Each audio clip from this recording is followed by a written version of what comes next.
আসসালামু আলাইকুম। শুরু করছি মায়াবতীর ইচ্ছা পর্ব ৪। লিখেছেন ইসরাত জাহান। সাউন্ড বক্সে সফট গান চলছে, সেই সাথে নিজেকে সুন্দরভাবে ফুটিয়ে তুলেছে মায়া।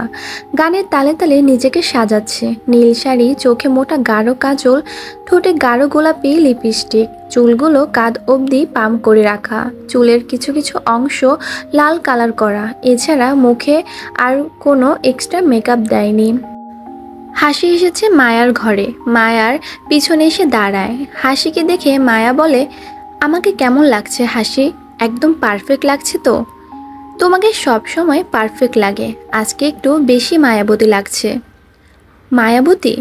জানো হাসি, আমাকে কাল একজন মায়াবতী বলে সম্বোধন করেছে। তুমিও কি তার মায়াবতী নাম দেওয়া উপাধিতে মোহিত হয়েছ? মায়া তাকায় আয়নার দিকে, ভালোভাবে দেখে নিজেকে। কাল থেকে তার নিজের ভেতরেও অনেক পরিবর্তন এসেছে।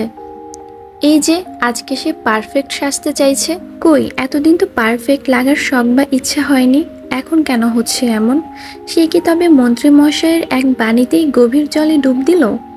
মায়া নিজেকে ঠিক করে বলে, কি যে বলো না তুমি, এক দেখায় কেউ ভালোবাসতে পারে নাকি? হাসি মায়ের কাছে এসে মায়াকে নিজের দিকে ফিরিয়ে বলে, আপন মা না হলেও তোমার জীবনের দ্বিতীয় মা আমি। দুনিয়া তোমার আসল সত্যি নাই জানতে পারে, তবে আমি জানি তোমার আসল সত্যিটা কি। জীবনের উদ্দেশ্যে সফল করতে চেয়ে অনেক বাধা আসে, ঠিক তেমনই আসে এক আগন্তুক, যে তোমার জীবনকে এগিয়ে নিয়ে যাবে। সবার জীবনে এক সঙ্গীর প্রয়োজন। কিন্তু হাসি, লোকটিকে আমি তেমন ভালো করে চিনি না, যদি মায়ের মতো আমার জীবনও। বাকিটা বলার আগে হাসি বলে, তোমার মা নরম মনের সহজ সরল ছিলেন, তুমি তার এক অংশও না। তুমি হয়েছ তোমার মায়ের আদর্শ ও চারিত্রিক গুণাবলীর দিক দিয়ে। ভালোবাসার কোনো বর্ণনা নেই। ভালোবাসা তোমাকে ডাক দিয়ে আসবে না। ভালোবাসা এক দেখাতেও হতে পারে, আবার কয়েক বছর একসাথে থাকতে থাকতেও হতে পারে। এই যে লোকে বলে এক দেখায় ভালোবাসা যায় না, এটা কিন্তু সম্পূর্ণ ভুল। তুমি দোকানে গেলে কি একটি ড্রেসের জন্য কি 10 বার তার খোঁজ নাও না নিশ্চয়ই? ভালো লেগেছে কিনে নিয়েছো, কারণ ওটা তোমার ভালোবাসার জিনিস। মানুষের ক্ষেত্রেও তেমন। লোক কেমন কি এটা ফ্যাক্ট না, লোকটিকে দেখে তোমার কেমন লেগেছে এটাই ফ্যাক্ট। কিন্তু জীবনে চলতে গেলে ভালোবাসার পাশাপাশি তোমাকে দেখতে হবে ভালোবাসার মানুষটি তোমার জন্য ঠিক কিনা। মায়া হাতে গোলাপি রঙের কাচের চুড়ি পরতে পরতে বলে, তুমি একদম ঠিক বলেছ হাসি। আমি ভেবে দেখব আমি আদৌ ভালোবাসছি নাকি শুধু অধিকার বোধ জমিয়েছি বলে আবেগে ভাসছি। কারণ আমি তো ছোট থেকেই ভালোবাসা পাওয়ার জন্য মরিয়া হয়ে আছি। হাসি মায়ের চোখ থেকে কাজল নিয়ে মায়ের গলায় কিনারায় দিতে দিতে বলে, নজর না লাগুক আমার মায়াবতী মায়ের উপর। মায়া হাসিকে আলিঙ্গন করে বিদায় জানায় অফিসে যাবে বলে। রাজ আসার এখনো কয়েক মিনিট দেরি আছে, তার আগেই আজ মায়া চলে এসেছে।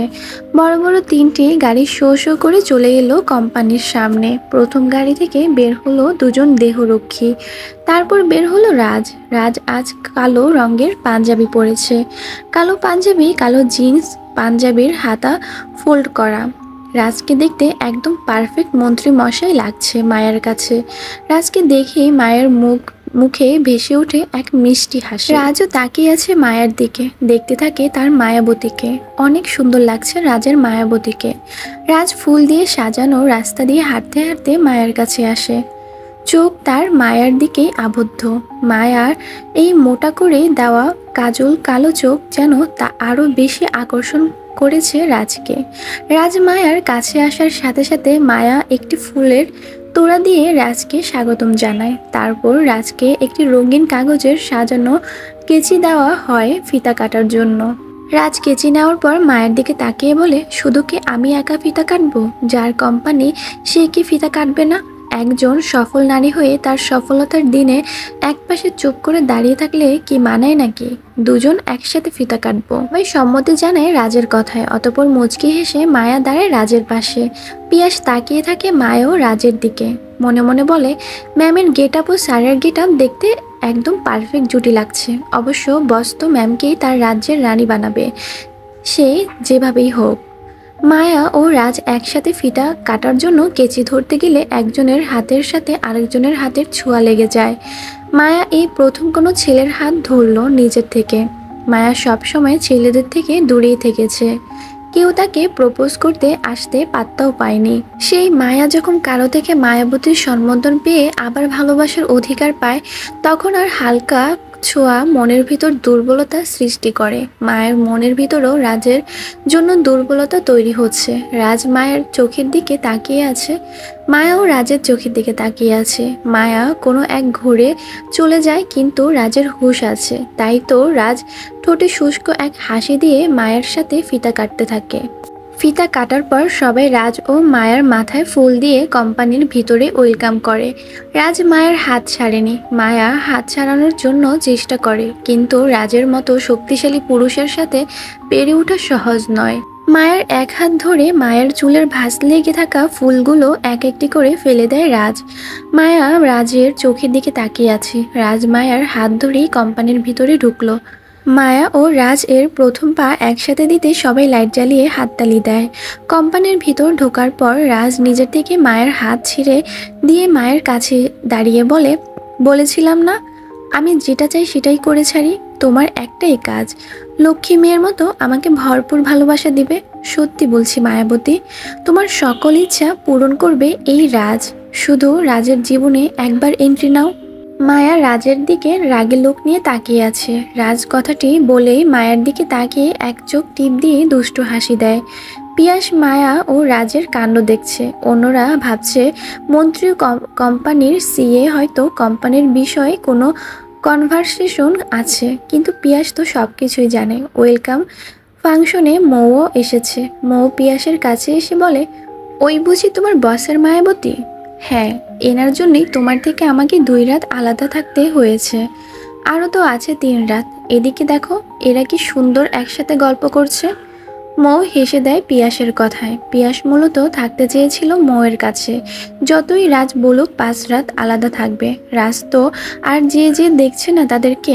মৌ ইচ্ছা করে পিয়াসকে শাস্তি দিয়েছে। এখনও মৌয়ের পরিবার কথা বলে না মৌয়ের সাথে। একটু শাস্তি তো পিয়াসের প্রাপ্য। মায়া ও রাজ এখন আলাদাভাবে আলাদা ক্লায়েন্টদের সাথে কথা বলছে। তখনই সেখানে হাজির হয় পুরো সর্দার ফ্যামিলি।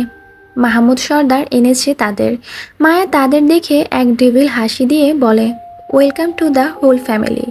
রুদ্র, মিলি, হিয়া ও শিয়া অবাক হয়ে তাকায় মায়ের দিকে। এই মেয়ে তো সেদিন মাজারে ঝামেলা করেছিল। বাবা চাচারা যদি এই মেয়ের সাথে সম্পর্ক রাখতে পারে তাহলে তাদের আর কি। তাই তারা কোনো বাক বিতর্কে না জড়িয়ে নিজেদের মতো এনজয় করতে শুরু করে। মাহমুদ সর্দার এসে মায়ের সাথে আলাদা কথা বলে। মোহন সর্দার তার মতো অন্য কলিগ পেয়ে কথা বলছে। মাহমুদ সর্দারের কাছে মায়ের কথা বলা ও চলাফেরা খুবই ভালো লাগে। মায়ের ভিতরে যে প্রতিভা আছে তিনি সেগুলো তার হিয়া ও শিয়ার ভিতরেও দেখতে চান। আজকালকার মেয়েদের তো এমনই হওয়া উচিত। রুদ্র চলে যায় ড্রিঙ্ক সেক্টরে। সেখানে সে এখন তার তৃষ্ণা মেটাবে। মিলি, শিয়া ও হিয়া মিলে এক জায়গায় দাঁড়িয়ে আছে। হঠাৎ করে কিছু কাপল কলিগ বলে উঠলেন, এখন আমাদের কাপল ডান্স হোক। কোম্পানির গ্র্যান্ড ওপেনিং হয়েছে আজ। সব কিছু আলিশানভাবে করে তুলেছেন মিস মায়া। এখন আপনার জন্য আমরা কিছু কাপল ডান্স পারফরমেন্স উপহার দিয়ে অনুষ্ঠানের আনন্দ আরও বেশি করে বাড়িয়ে দিতে চাই। মায়া খুশি হয়ে বলল, শিওর, আপনাদের এই আনন্দে আমার অনুষ্ঠান আরও ভালোভাবে পরিপূর্ণ হবে। সবাই হাততালি দিয়ে ডান্স করতে থাকে। সব লাইট বন্ধ করে ক্ষুদ্র ক্ষুদ্র ঝাড়বাতি জ্বলছে। এখন কিছু কাপল সফট গানের সাথে ডান্স করছে, তো কিছু মানুষ উপভোগ করছে। আবার কিছু কিছু ছেলে মেয়েরা ড্রিঙ্ক নিয়ে ব্যস্ত। ডান্সের সময় রুদ্র আসে হিয়ার সামনে। হিয়ার সামনে এসে হিয়ার দিকে হাত বাড়িয়ে বলে, will you be my dance partner Hiya পাখি? হিয়া বিরক্ত হয়ে রুদ্রের দিকে বলে, নট ইন্টারেস্টেড। রুদ্র কোনো প্রতিক্রিয়া না করে চলে যেতে নেয়। ঠিক তখনই ধাক্কা লাগে রুদ্র বয়সী এক মেয়ের সাথে। মেয়েটির নাম জেনি। রুদ্রকে দেখে বলে, হ্যাঁ হ্যান্ডসাম, আমার সাথে কাপল ডান্স করবে? নট ইন্টারেস্টেড বলে রুদ্র আবার চলে গেল ড্রিঙ্ক সেক্টরে। হিয়া কোনো প্রতিক্রিয়া জানালো না। সে তার মতো কিছুক্ষণ নীরব থেকে এদিক ওদিক তাকায়। হঠাৎ চোখ যায় এক কোণায়। সেখানে মায়ার অ্যাসিস্ট্যান্ট নাম তারেক, সে আর পিয়াস মিলে নিজেদের মতো চারপাশে দেখাশোনা করছে। 2 অ্যাসিস্ট্যান্টের কানে ব্লুটুথ কানেক্টেড। বাইরের সিকিউরিটির সাথে তাদের কনভেনশন চলতে থাকে। হিয়া যায় তারেকের কাছে। তারেককে উদ্দেশ্য করে হিয়া বলে, আপনি আমার সাথে ডান্স করবেন? তারেক না বলতে যাবে তার আগে হিয়া তারেকের হাত ধরে ডান্স ফ্লোরে নিয়ে আসে। দুজনে একসাথে কাপল ডান্স করতে থাকে। রুদ্র হিয়ার দিকে তাকিয়ে শক্ত করে ড্রিঙ্কের গ্লাস ধরে। কিছুক্ষণ গ্লাসের সাথে জোর খাটিয়ে থাকে বলে গ্লাস ভেঙে কিছু কাচের টুকরো রুদ্রের হাতে ঢুকে যায়। টুক করে রক্ত পড়ে রুদ্রের হাত থেকে। হিয়া খেয়াল করেনি সেদিকে। কিভাবে খেয়াল করবে? ডান্সের সময় তো হিয়া তাকায় না রুদ্রের দিকে। যখন সে বুঝতেই চায় না যে তার জীবনে রুদ্রের মূল্য নেই, তখন কেন তাকাবে সেই রুদ্রের দিকে? মায়া দূর থেকে রুদ্রের কাণ্ড কারখানা দেখতে থাকে। মায়ের কিছুটা অনুমান হয়েছে রুদ্র হিয়ার প্রতি দুর্বল। এবার যেন মায়া সুযোগ পেল কোনো কিছু করার। মোহন সর্দারের বংশীয় পুত্র রুদ্র, একেই করতে হবে মায়ার আসল শিকারী। মায়ার তরুপের তাস হবে রুদ্রদীপ রুদ্র। মাহমুদ সর্দার অনেক আগে মোহন সর্দারের কাছে গেছে। তখনই এগুলো ভাবছিল মায়া। মায়ার ভাবনার বিচ্ছেদ ঘটে রাজের কথায়। রাজ এসে দাঁড়ায় মায়ার পাশে, বলে, আজ অন্যদের কাপল পারফরমেন্স দেখছি আর আফসোস করছি। ইস, মন্ত্রী না হয়ে যদি সাধারণ কোনো ব্যবসায়িক হতাম, এখন তোমার সাথে কাপল ডান্স করতে পারতাম। মায়া তাকে রাজের দিকে কিছু না বলে আবার দেখতে থাকে সবার ডান্স। রাজ দেখছে অনেক হ্যান্ডসাম ছেলেরাই মায়ের দিকে তাকিয়ে আছে, মায়ার প্রশংসা করছে। রাজের এবার একটু হিংসা হলো। মায়াকে উদ্দেশ্য করে বলে, এরপর থেকে চোখে কাজল আর ঠোঁটে লিপস্টিক দিবে না। তোমার ওই ডাগর ডাগর চোখে আর গোলাপি ঠোঁটের নেশা শুধুমাত্র আমি একা উপভোগ করব। শাহমীর রাজ তার মায়াবতীর দিকে কারো নজর দেওয়ার সহ্য করবে না। অনুষ্ঠান শেষ করে সবাই যে যার মতো বাসায় চলে আসে। মায়া বাসে যাওয়ার উদ্দেশ্যে নিজের গাড়ির দিকে গেলেই রাজের গাড়ি সামনে আসে। ওই গাড়িতে রাজ একাই ছিল। মায়াকে উদ্দেশ্য করে রাজ বলে, আমার গাড়িতে উঠে বসো। কোনো দরকার নেই, আমার গাড়ি আছে, আমি যেতে পারবো। রাজ ডোন্ট কেয়ার ভাব নিয়ে গাড়ি থেকে বের হয়ে মায়ের হাত ধরে উঠিয়ে দেয় নিজের গাড়িতে। মায়াকে বসিয়ে দেয়। মায়ের দিকে ঝুঁকে চোখে চোখ রেখে বলে, এক কথা একবার আবদার একবারই করব, বারবার যেন রিপিট করতে না হয়। বলে রাজ নিজের সিটে বসে ড্রাইভ করতে থাকে। মায়া তারেকের SMS করে দেয় যে মায়া রাজের সাথে আছে। গাড়ির ভেতরে মায়া বসে বসে প্রকৃতি দেখতে ব্যস্ত আর রাজ ড্রাইভ করতে থাকে।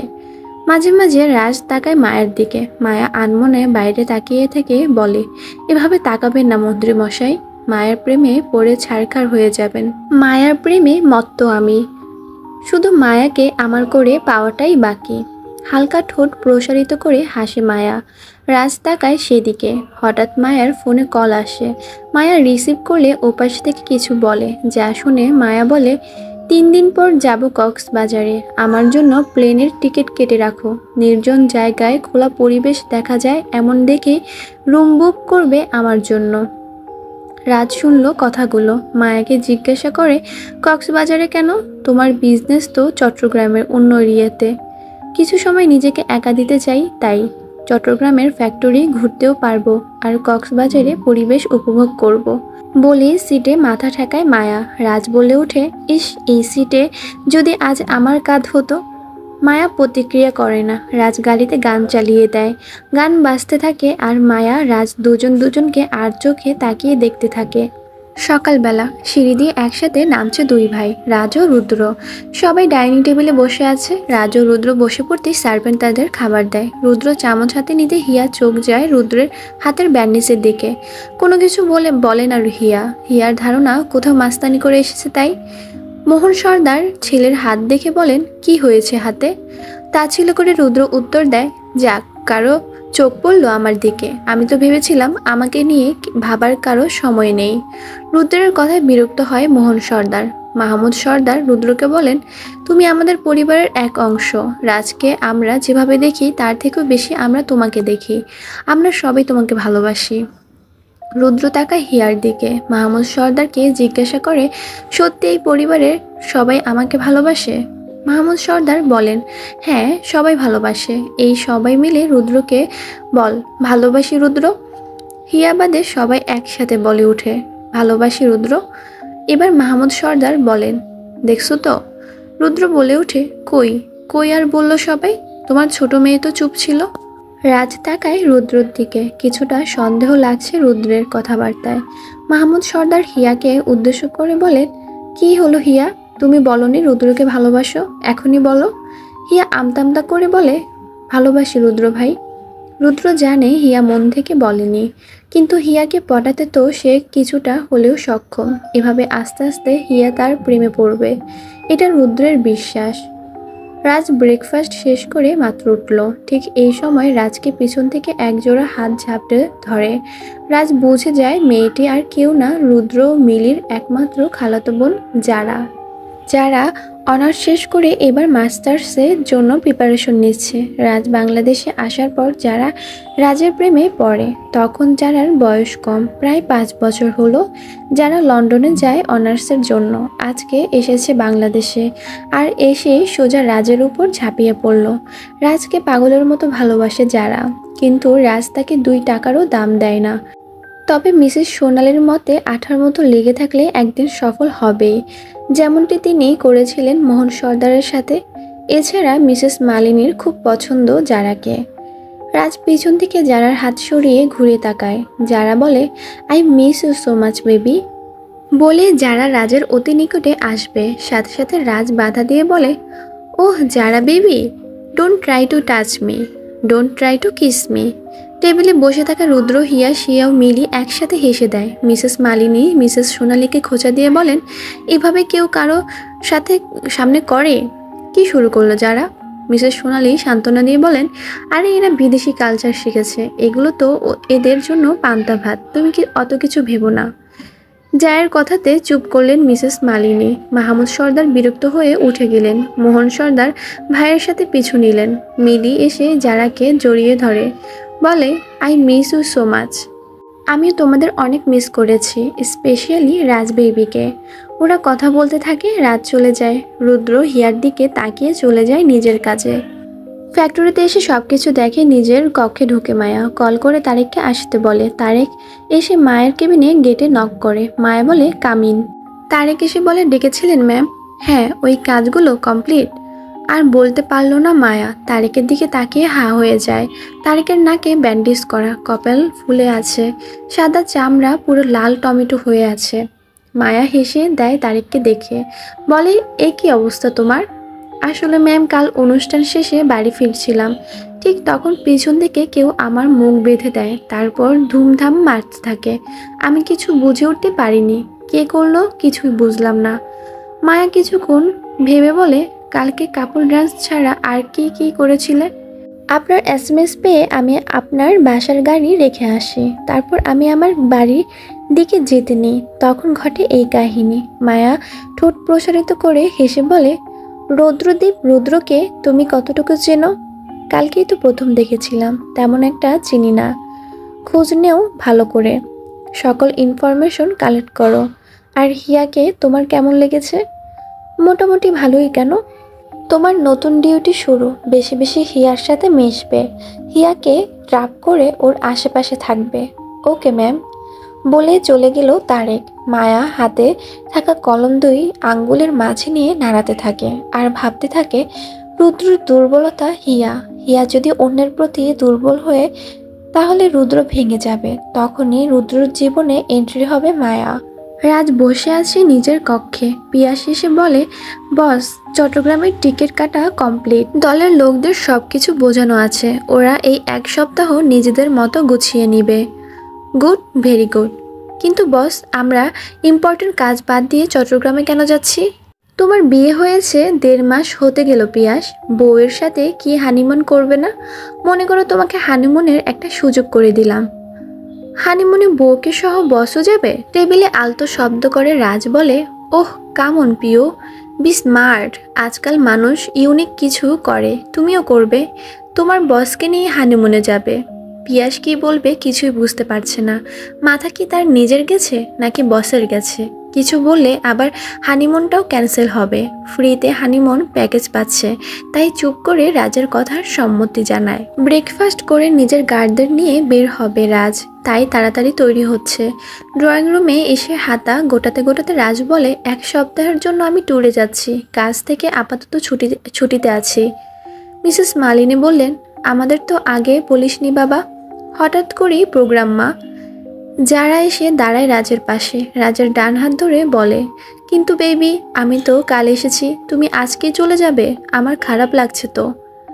রাজ যারার হাত ছাড়িয়ে বলে, ও যারা বেবি, আমি তো তোমার কথা ভুলেই গেছি। চিন্তা করো না বেবি, তোমার জন্য কক্সবাজার থেকে সেরা ফিডার নিয়ে আসবনি।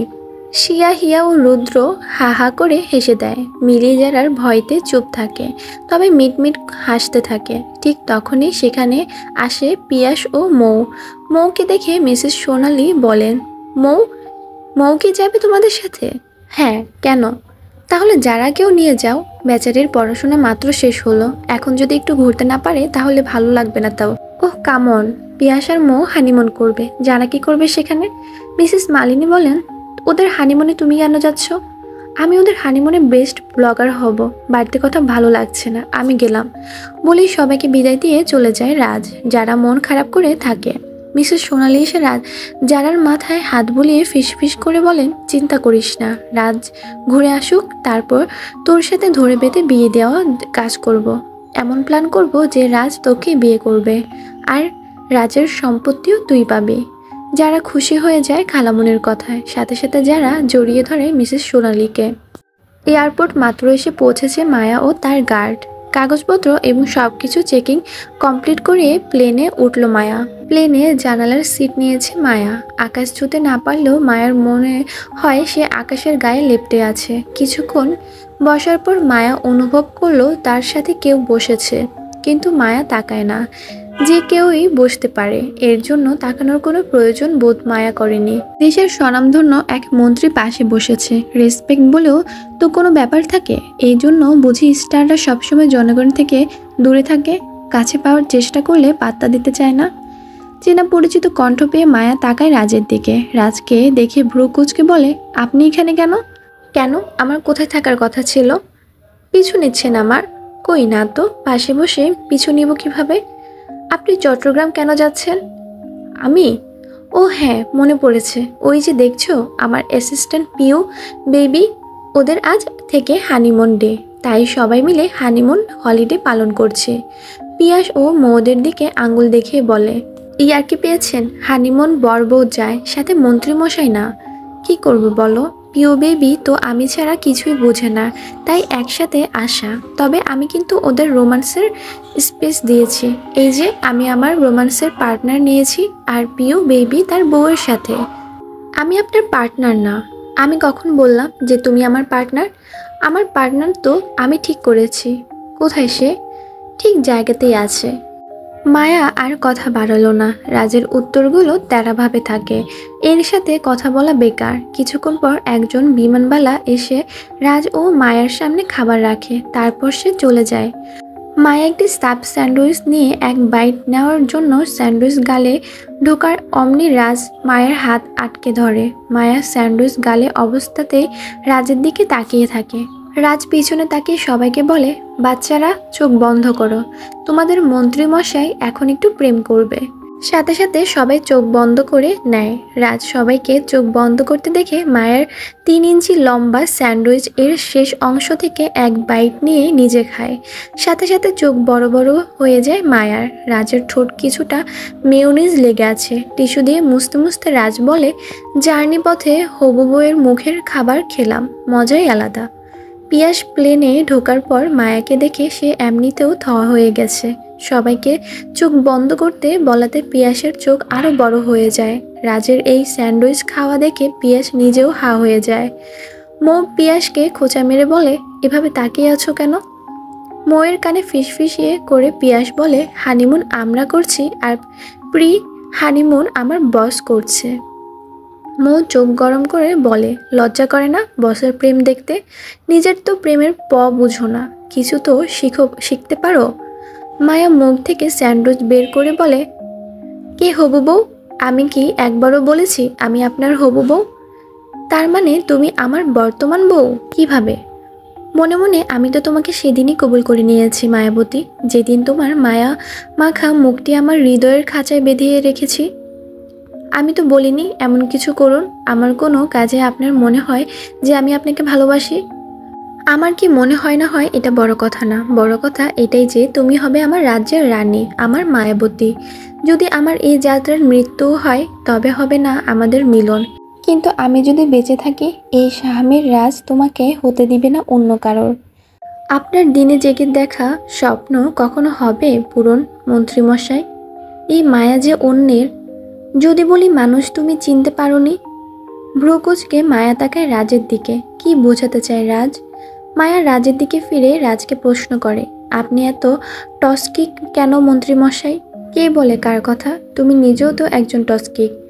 আমার থেকেও ভয়ঙ্কর আমার মায়াবতী, তবে যে যতই টস্কিক হোক না কেন আমার সাথে পেরে উঠবে না। কিছুক্ষণ থেমে রাজ পেছনে তাকিয়ে পিয়াসকে বলে, পিউ বেবি তুমি কিন্তু চোখ বন্ধ করনি, তোমার শাস্তি আছে। পিয়াস শুকনো ঢোক গিলতে থাকে।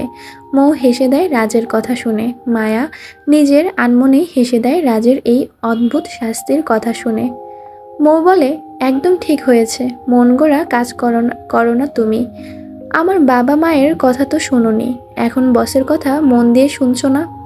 মায়ার হাসি দেখে রাজ বলে, এভাবে হাসতে নেই মায়াবতী, সোজা বুকে এসে লাগে আমার অনুভূতিতে। আপাতত কলেজ নেই, শুধু কোচিং করে হিয়া। বিকালবেলা নিজের কোচিংয়ের জন্য তৈরি হয়ে বের হয়। সিয়ার কোচিং অন্যদিকে। রাস্তায় একা একা হাঁটতে থাকে হিয়া। হাঁটতে তার খুব ভালো লাগে। বই পড়ে পড়ে কিছু প্রাকৃতিক বিষয়ের প্রতি তার নেশা মিশ্রিত হয়েছে। বইতে পড়েছে রাস্তায় হাঁটতে থাকলে প্রকৃতির সাথে প্রেম হয়, এই প্রেম দিবে তোমাকে সুখ শান্তি ও আরাম। কিন্তু কোনো মেয়ে যদি ছেলের প্রেমে অথবা ছেলে যদি মেয়ের প্রেমে পড়ে তাহলে তুমি পাবে না সুখ শান্তির আরাম। তোমার ব্রেনের সারাক্ষণ দুশ্চিন্তারা বিচরণ করবে। প্রিয় মানুষটি চোখের আড়াল হলেই তোমার চোখের নিচে দেখা দিবে একরাশ কালো মেঘ, যার আংশিক চিহ্ন থাকবে তোমার চোখে। এগুলো হিয়ার মনে খুব ভালো মতো গেঁথে গেছে। আর মনে গুনগুন করতে করতে হাঁটা হিয়ার সামনে একটি গাড়ি এসে থামে। গাড়িটি থেকে বের হয় এক যুবক। তাকে দেখার সাথে সাথে হিয়া বলে, আপনি?